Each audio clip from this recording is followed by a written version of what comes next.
Okay, Joey, have you enjoyed the summer break?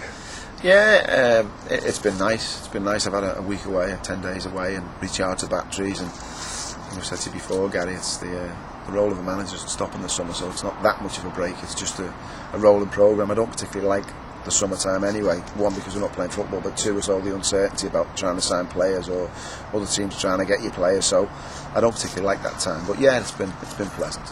Now, Warrington had the best season in the league for 15 years last season, finishing in a credible position. What's he expecting from this season? Well, obviously improvement. We're looking for improvement. I mean, we set targets last year, fairly informal targets of wanting to be round about mid-table, to be pushing towards the playoffs. You know, you were party to those discussions early on last season, and that's where we got to. So I think this season a reasonable target would be to be getting into the playoffs. We know what we've got in terms of, and we know what we had in terms of players last year, and we knew that we had to change some things around, and we knew that we had to be better in certain departments. So hopefully, you know, we've done that in terms of the players that we've brought in, and the players we're still trying to bring in.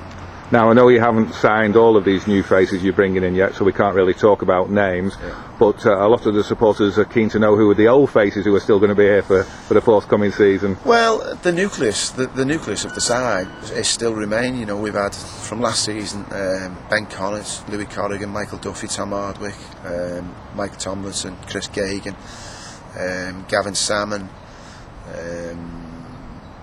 just trying to think of the others on top of my head.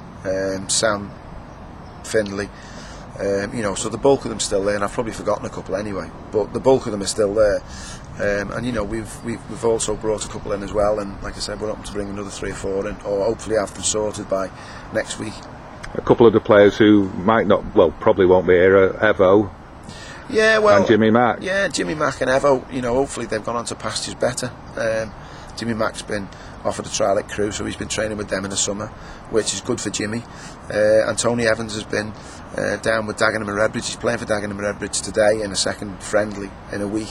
He's been training with them for a week, and they've looked after him. We've known about their interest for a couple of months. They got in contact with us to the back end of last season. They've done everything properly, so you know, with the likes of Evo, we really want them to make it, because it'd be a great fillip for the club to be able to say that we've put 2 players on that have gone on to play for Football League clubs. So yeah, it'd be really good. It'd be, you know, it's sad that we lose players, but if they're going to go anywhere, if they go to league clubs, then you know, they go with my blessing, and I think with the clubs as well. Now, during the off-season, you can see there's been quite a lot of work going on at the ground. We've got a new Vice President's Lounge. It's all looking good for the future. Yeah, of course it is. I mean, I think, you know, when you look at it from the point of view of the whole infrastructure of the footballing side and from behind the scenes, maybe a lot of the supporters don't realise what's going on, but the actual physical work that's gone on at the ground this year, that's kind of underpinned by the thinking behind it, is there for all to see. The Vice President's Lounge is impressive. You know, the work that's gone on with the dugout and the work that spectators have put in, and John the groundsman have put in terms of working alongside the directors, has been fantastic, and that only bodes well for the club really when we're trying to sign players and we're trying to show the level of professionalism and the ambition that we've got. Now, you've seen the draws for the FA Cup and the FA Trophy. What are your thoughts about those? Well, without meaning to put my foot in it, they could have been a lot worse. They could have been an awful lot worse, and I think when you look at the actual way the draws came out, there's scope to say we could have ended up with either a Lancaster or an FC United or a Skem or a Curzon or whatever. We didn't, so we've been given a path through that we've got to make the most of, and you know, the teams who are drawn against us will probably have the same view, that there's an opportunity to progress there. So you know, it's a couple of weeks off yet, but you know, we're not unhappy with what we've got. And how is training going in general? Training's been fantastic. Training's been really good. I've noticed a kind of mindset change in terms of, it's hard to describe really, you know, in terms of what the difference is, but there's certainly a mindset change. We look mentally stronger. The standards of the players pushing themselves has been a lot easier to do this year.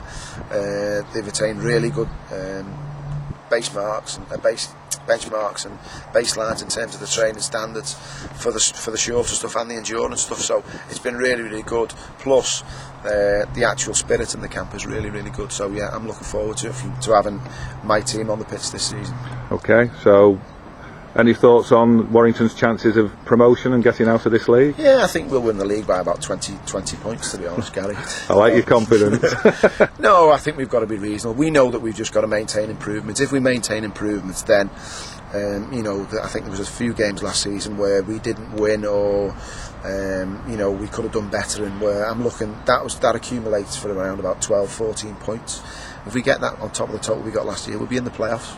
So in terms of, as I said to you before, as a target, you know, we'll be looking at that, and we want to have a good cup run. We want to generate enough interest in the club to get people back at the club. We want to be able to have 200 or 300 people coming through the door every week, and we want to give the town a club to be proud of, and we know that we can only do that with results. So that's where our aims are this season. Okay, Joey, well, all the best for the new season. Cheers, Gary.